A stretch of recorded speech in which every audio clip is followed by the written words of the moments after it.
Bazen behin, marigorringo txiki bat. Amon-amantan gorri honek izena zuen Renata.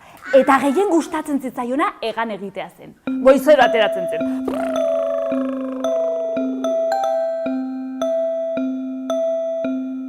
Ipuinaren ordua udal liburutegietako haur sailetan garatzen da, auzo ezberdinetan. Bere helburua da haurra liburuetara eta liburutegira erakartzea da, modu dibertigarri batean.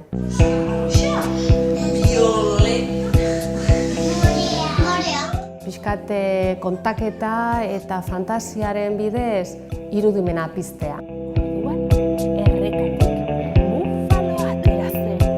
Tigre, ni ere izango naiz epaile. Zergatik ez dugu burruka baten nik zure kontra borrokatu? Oso erraz irabaziko dizuteta.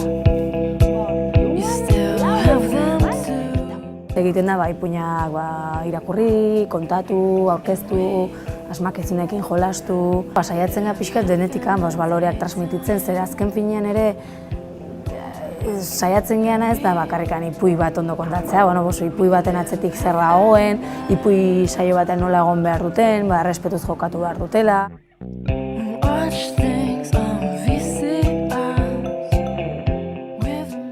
Liburutegi bakoitzean astero eskaintzen da, euskeraz, eta 2 eta 8 urte bitarteko haurrentzat da. Jakiteko zehatz-mehatz informazioa Donostiako webgunean begiratu behar da, liburutegien atalean.